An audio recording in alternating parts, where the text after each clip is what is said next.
This is Bruce Friedman of Adult Site Broker, and welcome to Adult Site Broker Talk, where each week we interview one of the movers and shakers of the adult industry, and we give you a tip on buying and selling websites.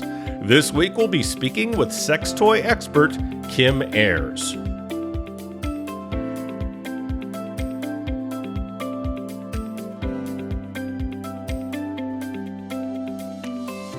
ASB Cash, the affiliate program for Adult Site Broker, would like to announce we've doubled our affiliate payouts. That's right. Now when you refer sellers or buyers to us at Adult Site Broker, you'll receive 20% of our broker commission on any and all sales that result from that referral for life. You can either place a link to us on your site or refer buyers and sellers through an email introduction. ASB Cash is the first affiliate program for an adult website brokerage. Check out asbcash.com for more details and to sign up. Now let's feature our property of the week that's for sale at Adult Site Broker. We're proud to offer for sale a tube site that has full-length BDSM videos for free. The site is built on WordPress and is 3 years old. They're currently the only free tube providing premium BDSM videos. They regularly add user requests and user-provided content after moderation. The owner started the site out of frustration because there was nothing else out there like it, and he wanted to visit such a site. It soon became popular on Reddit, and business soared. The owner has decided to move on to other ventures outside the adult industry. The site's visitors come back again and again due to its uniqueness. They have over 13,000 premium videos, and most of them are 30 minutes or longer. With more videos and categories, the site can do even better. Most of the traffic is from Tier 1 countries. There's no advertising being done for the site. All of the traffic is either type-in or from SEO. This is a great opportunity for someone with existing traffic. Only $269,000 US. Now time for this week's interview. My guest today on Adult Site Broker Talk is Kim Ayers. Hey, Kim, thanks for being with us today on Adult Site Broker Talk. It's a real pleasure to be here. I love podcasts. Yay. As do I. We had such a nice conversation beforehand. We could have gone on for hours about baseball. Absolutely. It's my favorite sport. Everybody's like, oh, you must like football because I'm a Red Sox fan, which we talked about. We're like, oh, you must like the Patriots or, or the Bruins or the Celtics. I'm like, no, Nah, no, just the no. Sox. Just the Baseball. Sox. I actually get depressed in, the end of October. Don't we all? Don't I we all? know. So All yeah, baseball fans do. Well, exactly. let me tell the world about you. Oh Kim my is a goodness. sexuality educator, sex toy expert, public Yes. speaker, blogger, and sex industry writer who combines her clear, concise sex education with a healthy dose of humor. She easily puts everyone at ease with her honesty and straightforward approach to a healthy sex life. She was the founder of New England's first female and couples friendly sex toy store, grand opening when she left her job at Harvard to sell rubber dicks to girls. Now, Kim's been featured in Boston Magazine, Marie Claire, Playboy, Playgirl, AOL, The Daily Mail, and many others. Kim's a certified sex educator, and her passion is helping others be comfortable about sexuality and gaining confidence in all things sex, not to mention sharing a good dirty joke or two. On all social media, she's at Kim Ayers, AIRS, YouTube at Kim Ayers Grand Opening with an exclamation mark, and on OnlyFans at Kim Ayers. I'm sorry, that's all the time we have today. I Okay, know. Thank God so there's only one of me. That's what I keep saying. there It's you all go. social media. Kim Ayers. I'm like, oh, thank God. For sure. So Kim, Yeah, how how long have you been in the business? And talk a little bit about your journey. sure. Well, it's basically la la la la la. I was married in a past life, is how I like to refer to it. 7.5 years. It was okay. It was, regular. No house, no kids. Really simple divorce. Blah blah blah. And uh, and he was like really like, non-adventurous, and me, Mhm. I do not have a monogamous bone in my body. I just like, yeah, I'll love you and I'll marry you, but that doesn't mean I'm gonna stop fucking around and, and stuff like that. So that's always been my MO. It's definitely a deal breaker when you're not both on the same pattern, same Yeah. launching thing, and that's a You whole wanna hear nother. so you wanna hear something funny? Let's hear it. I just did an interview before you with Michael Ramos, who owns ASN Entertainment, which is a lifestyle publication. So it's kinda Oh, interesting, yeah. that you say that because he was talking about the whole journey with his wife and getting into the lifestyle. But anyway, go ahead. For sure. Yeah, no, no, that's it. And yeah, so anyway, so we got divorced 7.5 years, like super easy. And then I met a Swedish guy who was like, and I've always been really comfortable around sex stuff anyway. Mhm. I think a lot of it has to do, my mom's European. She was a war Sure. bride in World War II, then my dad, the American soldier, and the whole bit and stuff. So the Europeans definitely have a different attitude around sexuality and sex. So I think I inherited that a They lot do. from that side of the family. So anyway, in 88, no, 87 it would have been. I met a guy that I call the smut hound who into totally everything sex, and I was like, "I fucking love this stuff." Just like public sex, strip joints, porno, meeting porno stars, sex toys. I mean, it's like everything. So it was just it totally blew open the door for me on all that stuff. So at that time, I started working at Harvard University. That was in '88, and, kind of 'cause since I'm, like, so honest and open about this stuff, I was like in the economics department, like, the girlfriend that you go to with your questions and stuff, and then I Mhm. was also the one that would, like, take them into the combat zone in Boston to buy a vibrator, and it would be like, "Okay, let's go do this," and they all knew me at the porno stores because I had to, like, go in there and speak at normal voices, and we'd shoot the shit and the strip joints and everything like that. So I became that person. I also started writing for a magazine called On Our Backs, which was called Entertainment for the Adventurous Lesbian. And that was pretty awesome. And so was doing that. And yeah. And then what happened? So writing for On Our Backs. So then Fanny Fatale, quote unquote, was the nom de plume for the woman that was one of the editors for On Our Backs, and she Mhm. was doing a tour for about female ejaculation. She had done a book, no, a video, Fatale video, had done Mhm. how to female ejaculate, and she was, like I said, doing a tour to promote it.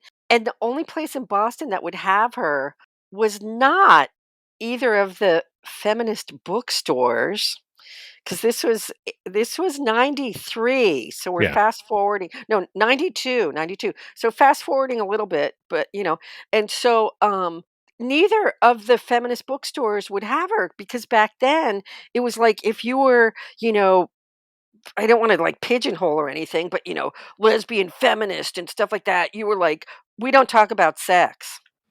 This is where I mean, I've lived through all this stuff, right? And me personally, if people are wondering, "Oh, you big dyke, you're what," first of all, I hate titles. I like saying I'm trisexual because 'cause I'll try anything sexual. So I do a lot around sex stuff. So like I said, I don't like pigeonholing, like, "Oh, if you're this, you're that." I also This is a little sidetrack. I also don't like public displays of affection, Hmm. personally, because if people look at you, they automatically pigeonhole you. So if I hold hands with a guy, it's like, "Oh, you're straight." If I hold hands with a woman, "Oh, you're lesbian." You Sure. know? And I don't wanna be thought of like, "Oh, that's who you are because you're holding hands with that person." You Right. They know? put So you in a box. Yeah. yeah, and I just don't, and even this is with strangers. I mean, that's my own stuff. So that's my own stuff. So I really just don't like titles in that sense. And Yeah. you can say pansexual, whatever, whatever. But anyway, so anyway, so the only place that would have her speak in Boston was at the gay men's bookstore called Interesting. Glad Day. And they were totally cool with it. Well, the next day, and this was on Columbus Day weekend, '92, the next day she was presenting in the a New York City, Manhattan apartment of Dell Williams, who's the woman who founded Eve's Garden, which is Hmm. considered the first feminist sex toy store, Yeah. and it opened in '73 in Manhattan. So she presented there, and it was a hands-on workshop, which was really hysterical and funny. And Hmm. yeah, it was like, so she showed the video, and it was like, okay, this is G spot and female ejaculation. And then she's like, oh, all right, who wants to, they had the mirrors up and the speculums and everything. Okay, who wants to see their G spot? So this like cute little blonde girl said, oh, I'll do that. So, everybody's like, swarming around her. So she spreads her legs, puts the speculum in. You turn it sideways if you want to see your G spot, as opposed to like how they do it when you do an exam, which actually pushes it up. So you put it sideways so the handle is on the side. Then you can like really see where the G spot like dips down. So Hmm. anyway, so she puts the speculum in. She looks, and she's got a cute little blonde G spot. Okay, fine. If you're wondering where G spot in, that's a whole nother podcast. So anyway, I'm like, okay, I'll do this. So I go and I like shove the thing in, and the mirror's there. And Deb Sundahl, who was the editor, who was Fanny Fatale, that I didn't figure out until that night, she looks, she goes, wow, you've got a really big and meaty G spot. And I look at her, I said, that's because I'm a big and meaty girl, you know. So that was that. So at the end, where this is all leading to, like, people are leaving and stuff like that. So we get shooting the shit. So this is Dell Williams, the founder of the oldest sex toy store, and Deb Hmm. Sundahl, who had just had this shit go down in Boston, and stuff like this. I said, you know what? We could use a women's sex toy store in Boston. I could do that. I could do that. Clouds parted, bolt of lightning came down. That was it. That Wow. was it. Wow. So I was staying with two lesbian friends of mine at their place, the ones that actually turned me on to Honor Backs magazine. And I went there. I said, I'm going to open up a women's sex toy store in Boston. They're like, well, if anybody can do it, it's you. My background, I grew up on top of my father's furniture store. My two sisters are in retail management. My grandfather was Sure. a troubleshooter for Montgomery Ward. Hmm. This is not a big deal for me to open up a Yeah. store. So I gave myself about a year. And then I apprenticed at Good Vibrations in San Francisco in March of '93. And that was incredible. I mean, it was my life calling. I mean, it was just like, this is Hmm. it. This is it. So whole other stuff. I ended up opening November '93. The name. Oh yeah. Actually, going back just a little again, is October. So Columbus Day weekend, when I drove down to New Jersey, because that's where my family Hmm. is. That's where I grew up. Um, I I talked to my brother about it. So my brother and I are like always on the same wavelength, everything like that. He's my advisor and just guide and everything. So I said, Hmm. I'm thinking about doing this after my boss at Harvard retires. And my boss at Harvard, who shall be unnamed, but a very prominent person at Harvard who's since retired, he's 94 and we adore each other Nice. still. Anyway, my brother said, if it's such a good idea, somebody else is going to beat you to it. And he goes, whose Hmm. life are we talking about here? So it got me thinking like, he's right, he's right. So that I was like, I'm gonna give myself a year because in academia that's works really well. It would be at the end of the summer, blah, blah. Hmm. So that's when I decided to do it. And then, he's like, who are you going to get your money from? I hit up a friend of mine that was a former bartender in the combat zone, somebody I'd worked with for a while doing catering, Hmm. and stuff. So he gave me $14,000 to start the business, and that was in 90. That was '93, November '93, and Hmm. then 2004, I grossed $1.6 million. Jeez. So that was a pretty good trajectory for sure. Damn And so straight. yeah, so I opened up. Oh yeah, and so then I thought, thinking of the name of the store, that was a whole nother story. But yeah, grand opening. So in '95, the internet was a little baby, and I'm like, well, I guess I better get grandopening.com. And so I have grandopening.com. So I own the store. I actually was opened in LA for 2 years in West Hollywood in '03 to '05. And Hmm. so I sold the store at the end of '05. It was 12 years, and it was like when you own a business, well, I'll tell you my one sentence that maybe if anybody who's listening can relate to in owning your own business, okay? Ready? I miss my store tremendously, but nothing that had my signature on it. I get it. I I bet get you it. do, because there's Oh so boy, I much get it. stuff that's I so get it. I so you get have it. no idea unless you've been in those shoes. Oh, So, absolutely. yeah, so I do miss my store tremendously, but I'm still, obviously very much working in the industry and have been. Yeah. So since I sold it, I didn't have to live in Boston anymore. The below market rent apartment that I was spoiled with was going condo, so I had to move anyway. So in '06, I moved out here in LA, and I always like to say it's because I really have an addiction I have to deal with. It's called motorcycle riding. And I'm pretty damned addicted to it. I got 3 bikes, but I only ride 1 at a time, Well, that's a and, good thing. That's a good yeah, thing because I think trying to ride 3 at the same time would be a it little can get a little dangerous. tricky, it really can, so, Uh, yeah, I kind of avoid doing that. So, yeah, so that's, so I ride motorcycles, I've got a motorcycle, it's all painted with sex toys. It's called the Big Vibe. That's actually my oh, license plate geez. too, Big Vibe. Yeah, Interesting. yeah. It's a Honda Shadow 750. It's a 750 Aero for those keeping you 2004, keeping track. Got 102,000 miles on it, I've had it since it was new. Wow. And then I've got another bike. Oh, yeah, if you really wanna see something else that I do, because I do a lot of things, just go to slayitforward.com. I actually ride around as Santa Claus, between Thanksgiving and Christmas, and I totally do the head to toe Santa thing, even with a Santa hat that fits over a helmet. I I do that. love it. I Yeah, love it. and then, You and could I put market those.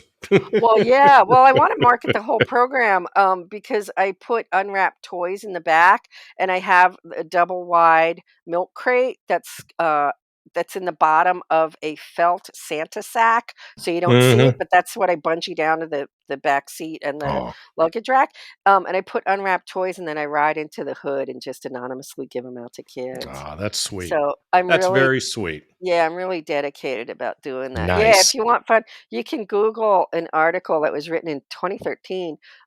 If you do LA Times motorcycle Santa, it'll come up about it. And then Okay. slayitforward.com has a cute video. Anyway, back to sex and sex toys, huh? So since well, pretty much '05, I've still been working in the industry. I've worked for several companies since then. And right now I do a lot of writing for companies. I'll do a ton of freelance. I do consulting when somebody's like, "Oh, I've invented an item. All right, let's see what it is. Okay, so you invented a new cock ring. Great. Have you checked what the competition is and what else is out there and stuff? So I do a Hmm, lot of consulting. I don't put good. anybody down because a lot of people have ideas and I don't want to be the one like, well, that's a Right. stupid idea because I'm not that person. If they do think they have a cock ring that's really good that doesn't exist, well, let's see what you have in mind. And Sure. then when we start talking about production costs, 'cause I know my shit. I know my shit, and tons of people tell me that, and I know it inside out, is Mhm. when they start seeing, like, production and MOQ, which is minimum order quantity, and price breaking, and making molds. I mean, that's Mhm. you have to make a mold for everything that's involved, and this is any Right. consumer product, so it's not just Sure. sex toys. But the meter goes higher and higher and higher. People have no idea. Oh, yeah, So when I they do have an idea, and they don't think about what it's gonna cost to invest in the idea. Right, to make it. Mhm. So then they're like, Right. "Well, I could sell my idea to a company that already exists and is making them." Doesn't work in this business. Nope, The sex toy nope. industry Ask me. does not Ask work. me if you have an idea. People don't buy ideas, they buy successful businesses. Well, Kim, I wanna congratulate you because you just set the record for the longest ever answer on Adult Site Broker Talk. Excellent. I hope So everyone found it compelling and interesting and wanna hear more. Well, So let's go I'm with the sure. next question. Okay. Hopefully All the answer right. won't be quite as long. So, Okay, if what's you the insist. most no, no, you were great. So, what's the most incredible technology that's in the adult toy world now? I would say it's definitely the remote control and app control, which is there's more and more toys that are doing that, and the pricing Mhm. has come down, especially around remotes. Remotes used to be fucking crazy expensive. Like, in '95, I think, there was a little bullet vibe about the size of the top of your thumb, right? So pretty Mhm. small, that had 2 thin wires coming out. Well, you'd pull on the wires and you'd kill it, right? It was 250 fucking dollars for that. And now you can get a Jeez. remote control toy for like 25, 30 bucks maybe, Sure. and they work and they don't have those stinky wires sticking out of them. So the remote control stuff is fucking amazing. I mean, you get like Mhm. Evolved makes them that you can inflate remote control, you can, deflate and of course vibrating for sure, rotation, all remote control. It's just like amazing. And that's within a room. And then there's other toys and manufacturers that make them that are app controlled too. So, you can have them both that way too. And then like the Kiiroo toys, Yes. Yeah, I know um those guys. right, and Love Ants, right, so they're really popular with the camming community Yes. because you can, pass along the information to your client and they can control it and woo, everybody makes money on that one. Yeah. So, Virtual yeah, sex. Yeah. Yeah. fucking that's so amazing. And then something that's really intrigued me that I've seen, because I get all the new toys to review and everything, so I Yeah. kinda know what's out there. Um, the quality and quantity to a certain extent of the guy toys that are out now. The masturbators that suck and vibrate and tug and Oh, do tell. stroke. Oh my, they give me fucking penis envy. Let me tell you, I'm like, Jesus, I wish I had something to stuff in this. This looks fucking awesome. Like, I just got one. There's a company, it's a Chinese company. I don't know how much they're infiltrating the US. That's a whole nother thing. Tracy's dog. So it's this like, Mhm. it's kind of a little clumsy shape. I mean, but whatever. But it's you put your junk in it and it's got, the TPR sleeve and you put it in and it like massages and sucks your dick. I'm like, Hmm. "Oh, man, I would love this." Now, There's a bunch of them. do you ever bring guys in to help you with your reviews? Every once in a while, Mhm. of course, everybody wants to be that guy. But it's like when No, I no, but I no, but have I was just kind of thinking to truly review a male sex toy, don't you have to have have a dick, the yeah, for Yeah, yeah. sure. Yeah, well, I have a lot of dicks. They just don't have nerve endings in Well, I them. was gonna ask you about that. Yeah, it says, well, yeah. I know. Okay. So, yeah, I mean, yeah, I do have some guy testers, but it's so funny because Mhm. I mean, I take testing toys pretty seriously Of in the course. sense that, like, I'm like, "All right, this is a good shape," "Oh, yeah, this is a good one," and I know what I like and blah, blah, blah, and stuff. And so guys, I I haven't I know there's plenty of them out there, but I haven't met a guy that takes testing sex toys as seriously as I do, They're like, you "Oh, know? it felt great." They're like, "Yeah, it felt great, now fuck me," It's like, "No, I wanna test the product, how do you like it?" "It's good, it's okay." "Yeah, now suck my dick." It's like, "No, I want to, no, just like this." So, I think you need to find some new testers. So I think if anyone's listening in the Los Angeles area I'll who's looking tell to be ya. a male sex toy tester, Oh, please that's contact it, Kim that's it. Ayers on social DM media. me, and don't, like, think that I'm gonna fucking put out because your dick is gonna go into some gizmo, Yeah, alright? I love it. I love it. So Kim, Yes. what's the most amazing thing you've invented?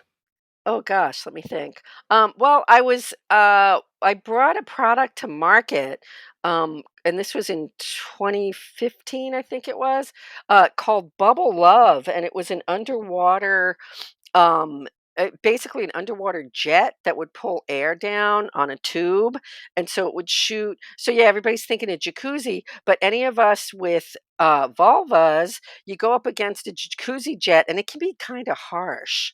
Yeah, I like it, Hmm. but it can be like, ouch, especially when you start really digging into the naughty bits, and not just like Mhm. kind of going on outer labia or something like that. So Mhm. it was the bubble love, so it would be a really strong um sensation, but it was combined with bubbles. It Hmm. was pretty damn amazing, and it was Hmm. engineered, and how I found the inventor of that was, through a friend that met that met him at a wedding, and he said and he was a guest, and he's like, "Yeah, somebody I've" he he was actually the money guy behind it. He's like, "Yeah, I've got a sex toy. I have no idea how to get it out in the industry." My Hmm. friend's like, "Have I got the person for you?" So Hmm. I worked with a lot of it, with the packaging and all that and everything. And then when we released it, I had all my friends in the business say, "You didn't tell me about this." I'm like, "Exactly." Because Hmm. that's how I roll. So anyway, what happened, sadly, incredibly sadly, Hmm. was that the guy who engineered it did not engineer, okay, listen to this, people, if you want to invent a product, did not engineer the lithium ion battery inside the sealed silicone casing to last more than a year. Oops. Right, because you have to assume that once you and this is from date of manufacturer, okay? So it's gonna take, you know, 3 like, figure 3 months from manufacturer on the water to the US. So 3 Okay. months, time is ticking, 9 months left, goes to a distributor, sits on a shelf, Uh-oh. goes to a retailer, sits on a shelf. The product end up failing Oh because no. once it lost its charge, you could not recharge it. Oh So shit. what and that was because he didn't engineer the battery to last long enough for a 3-year cycle of sitting on the shelf. He should have talked to Elon Musk. He fucking should have talked to me, pal. I know. Elon Musk, I know, huh? So for sure. So that was the thing. And so when because I was brand manager, I was like running the show and doing the trainings and everything like this. And so I started getting them back and we warranted it for, it was at least a year warranty.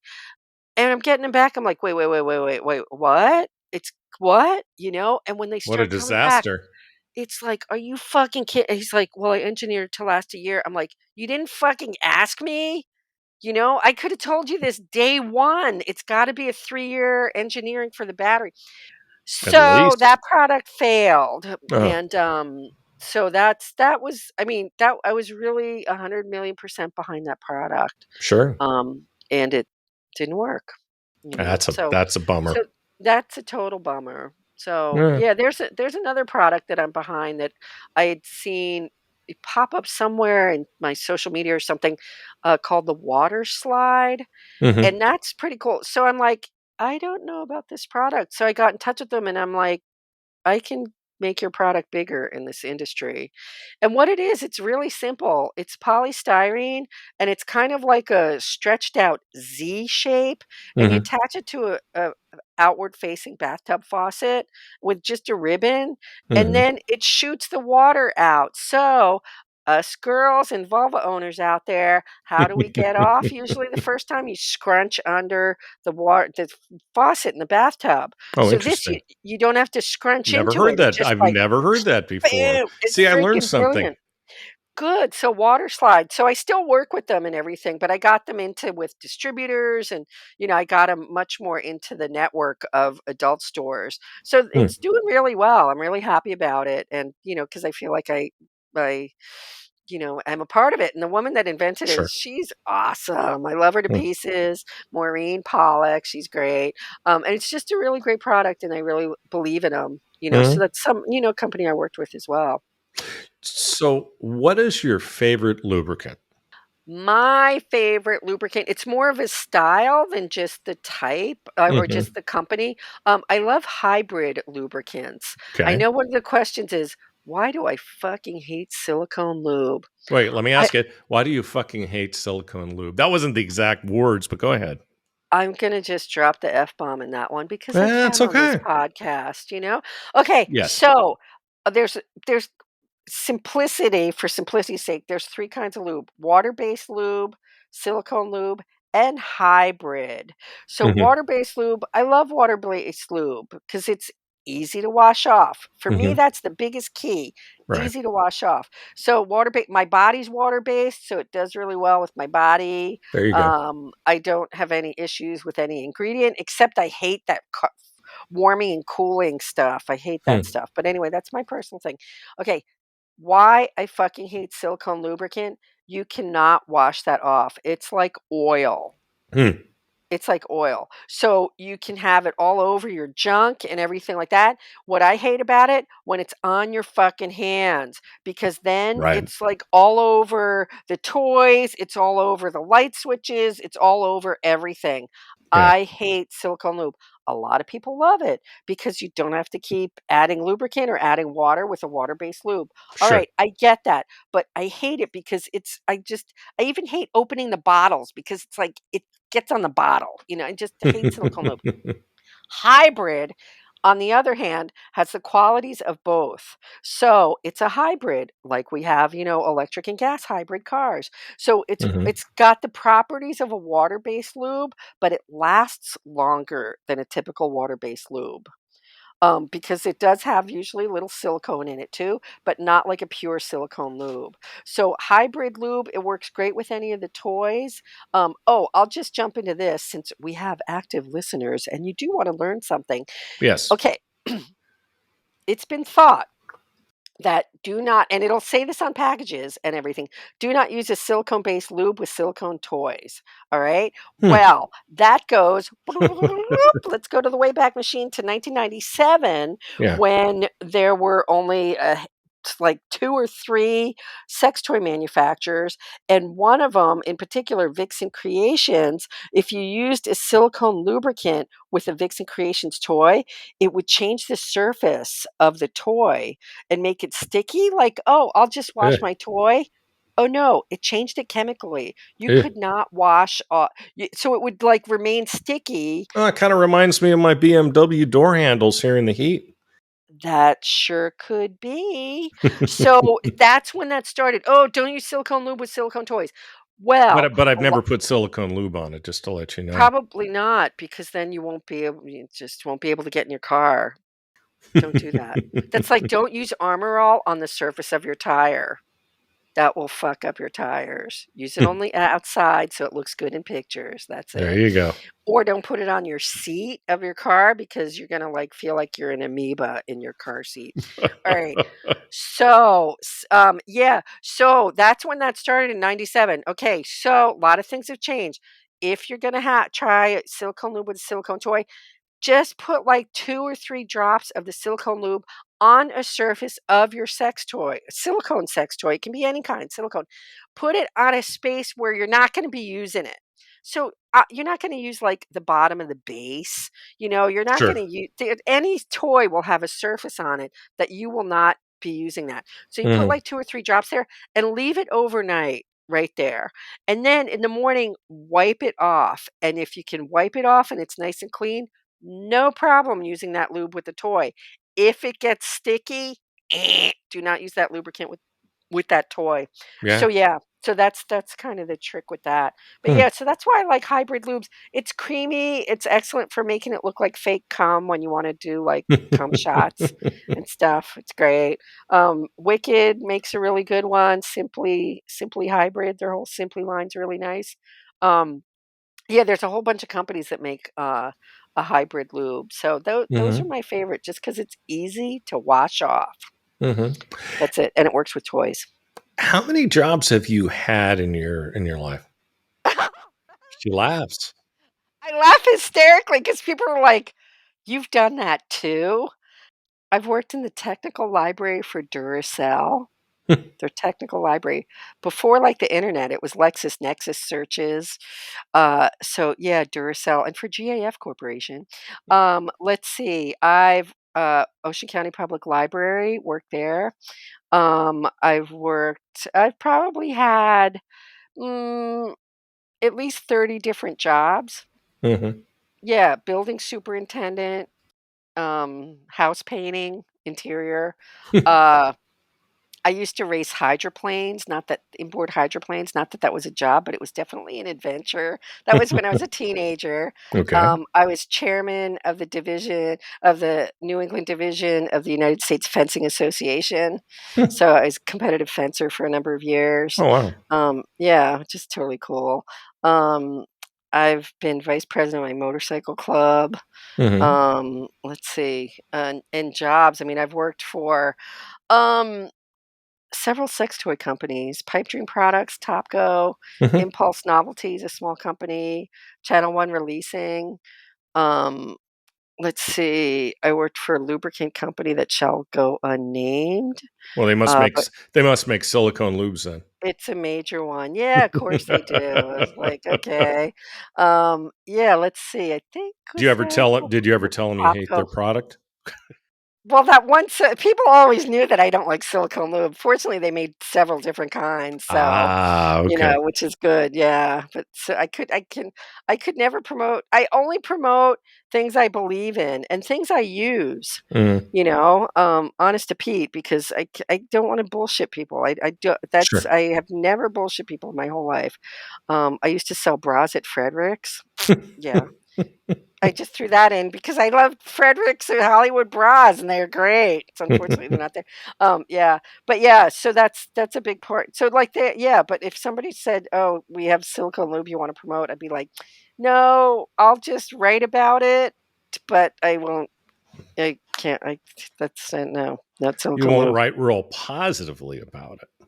Uh, well, no. I when I review a silicone lube, it's more like I kind of write about the attributes of it. Hmm. I won't write like, "I fucking hate silicone lubricant." You don't say that in there, huh? No, no, no. The weird thing is when I get a flavored lubricant that I don't like flavored lubricant. I this is something with lubricants, okay? Why how come well, actually, there is one company that makes it, but, they don't make pussy flavored lubricant. And I know there's not just one taste, trust me on that, but I had brought that up with a lubricant manufacturer, and they look at you like, "What?" And it actually what made me think about it was that I had gotten a question, because I get questions all the time, from a guy who said, "My wife went through menopause and her taste had changed, her pussy Interesting. juice," which I totally get because it's all hormonal, Yeah. and he goes, "And I miss that taste." He goes, "It was just so beautiful," and I thought, "Oh," 'cause, I'm such an empath that I was like, "Oh, I bet that, that's sad." And I thought, "Wouldn't it be great if there was a lubricant that would taste like" there would probably be like 10 different tastes, I think, but whenever I bring that up, people are like, "That's weird." I'm like, "No, it's not weird," and stuff. I had thought about making okay, here's a good one. It's out there already, but I thought, we should make, a flavored anal lube, and then the tagline could be, "So your asshole don't taste like shit." Now that's good. Isn't that a good one? I know, I've I got a lot love of it. those, I love it. I love it. yeah, so that would be a good one. Alright, what's another So, question? Yeah. what is the why do you crack me up? What I does the have a future hold? way. What does the future hold for you? I will tell you, and I will tell everybody Okay. that listens to your podcast. Yes. Alright, you ready? I'm Well, gonna I get was ready naked. when I asked the question. I was gonna say, I'm gonna get naked for you right now. It's a good one. So, if you can't tell, you, my dear, as well as your dear listeners, I have a crazy passion for sex and all I things couldn't tell. sex. I couldn't tell. I know I try to put a lid on it every once in a while. You really Doesn't help. do. Yeah. And I just do a lot of things in sex. I'm also, drumroll please, 64 years old, which is like really fucking Well, weird. But anyway, join the I club. know. Oish, it's so weird. We're the same Anyway, age. Anyway. there you go, huh? Yeah. I know.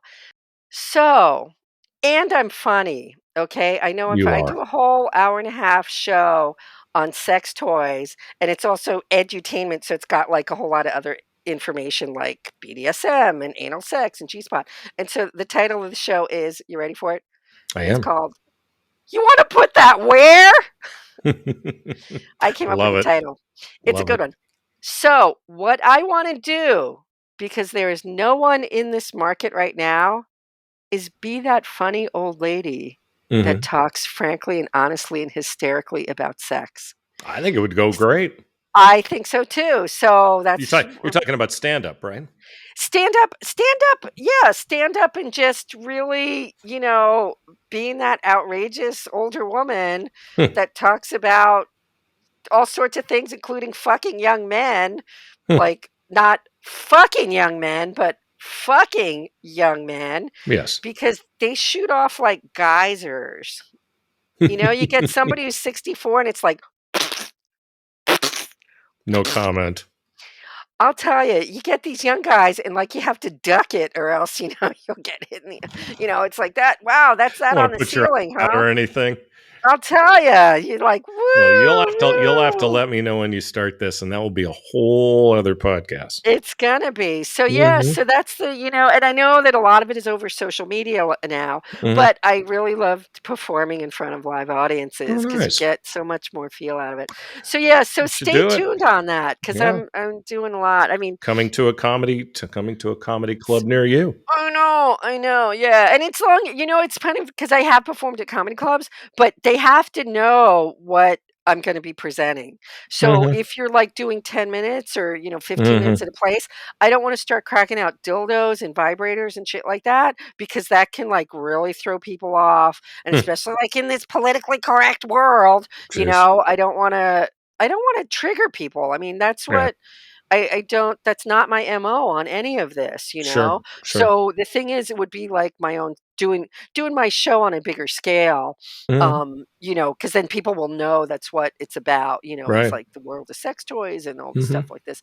But, yeah, and crack them out. I mean, that's the thing is when I do my shows is I'll have, like, a table with about 30 different things on it, but I don't Hmm. necessarily talk about all of them, but it's just, like, it's all improv. I could never Right. study a script and it just depends on like where I want to go with it. And then of course I know like a lot of my beats with a lot of the products and things like that, but it's all improv. So it depends on what the audience feedback is, what they want to learn, what tangent I go off on, and just I things like can't that. imagine a tangent. Me? A No. tangent to Nah. entertain? No. No. No. So yeah. That's not even No. possible. It's not my wheelhouse. So yeah. No. So Well, keep that's me what I have in the posted. future. Keep me Yeah. posted. I mean, cuz You that's should do it at some of the adult shows. I think it'd be great.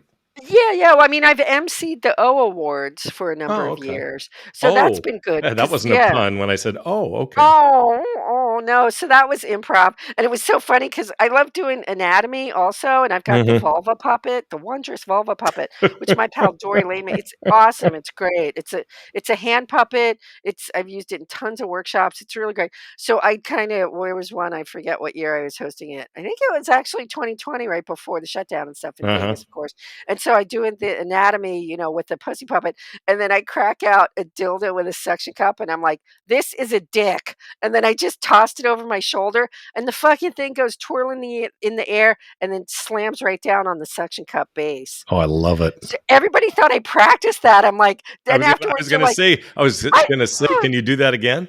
it was so funny." They're like, "That was hysterical. What happened?" And I'm like, "What?" Because I just threw it in the air. I didn't even look like how it landed and stuff. It was like, oh my god, I've got it on video. It's pretty funny. So yeah, so it's just that's what I wanna do is just Mhm. really, out there honest stuff and stuff. So yeah, so it's a matter of just kinda getting it out there and Yeah. doing the media thing a lot more and the social media thing, Sounds like obviously, fun. and stay tuned, Let yeah, me 'cause know. Let me I know. will, as a matter of fact. So, who's the most famous person you've ever trained motorcycle riding?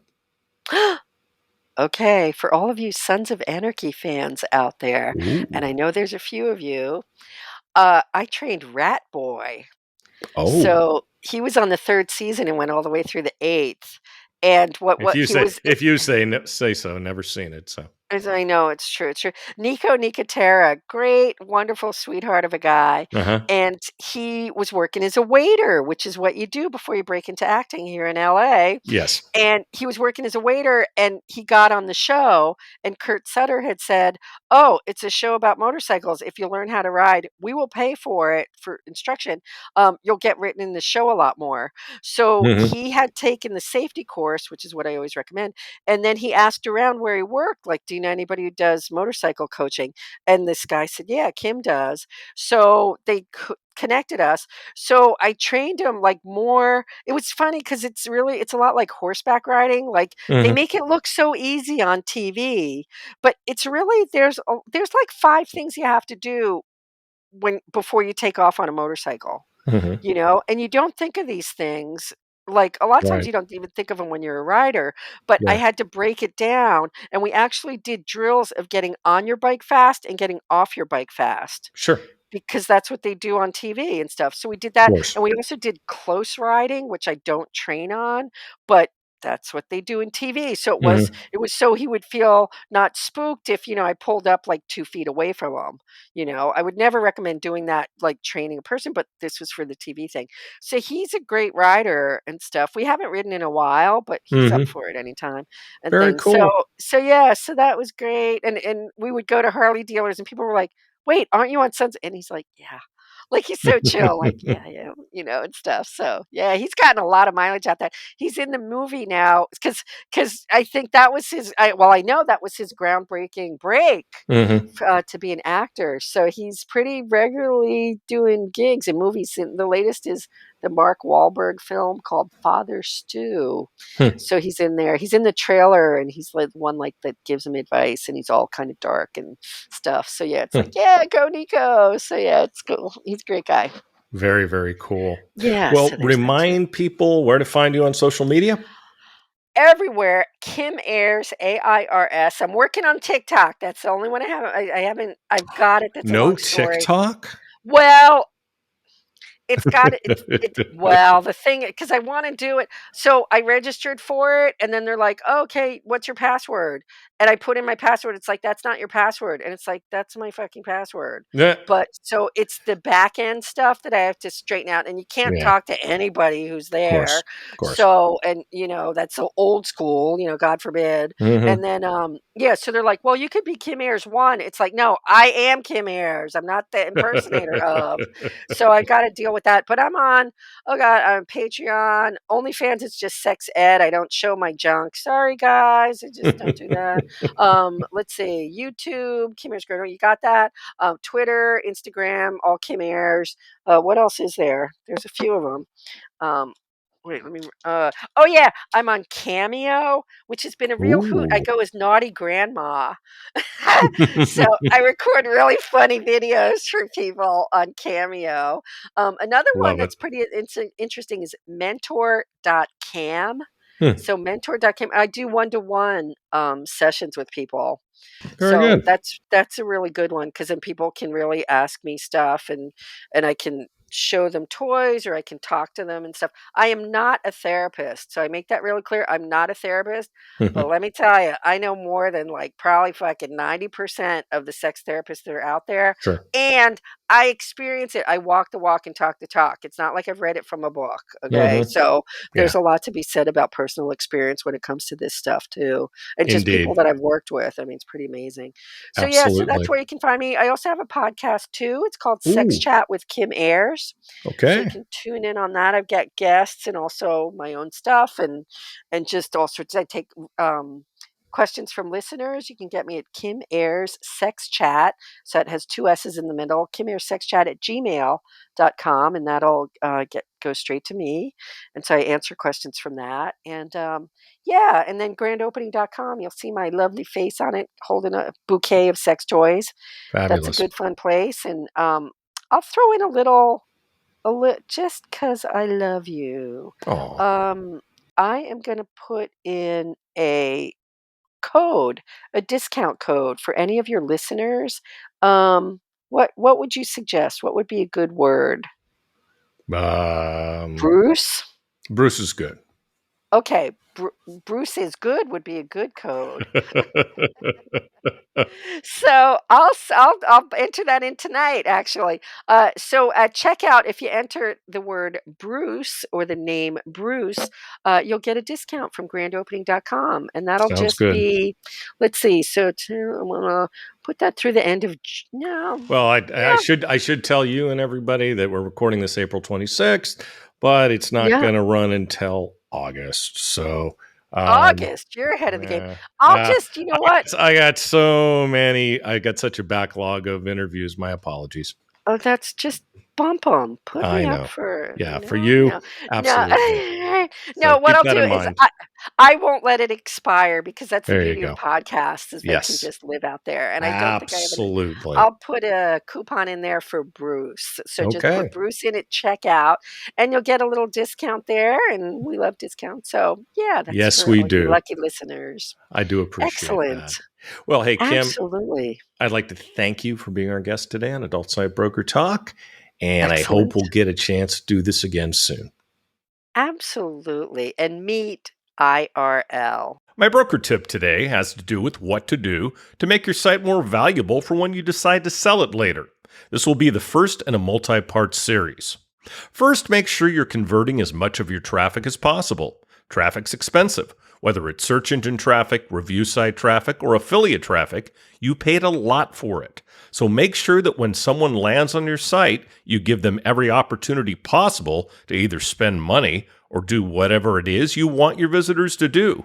In the case of a pay site, make sure your billing options allow as many people as possible to buy. Have multiple ways to pay. In North America, most everyone has a credit card, but in other parts of the world, credit cards aren't used nearly as much. In Europe, for instance, credit card usage is low, so look for billing options that will match the areas where your traffic comes from. In Europe, ACH and debit cards are used a lot. In Africa and other developing countries, many people pay by mobile. Do your homework and find out how people pay in the regions you get most of your traffic from. It will make you more money. The worst thing you can do is get a visitor, have them want to buy, but since you don't have their preferred way to pay, they can't. If you're looking for suggestions, feel free to get in touch with me via my website. Along with this is to improve your user experience. Make your site attractive and easy to navigate. People have more options than ever these days.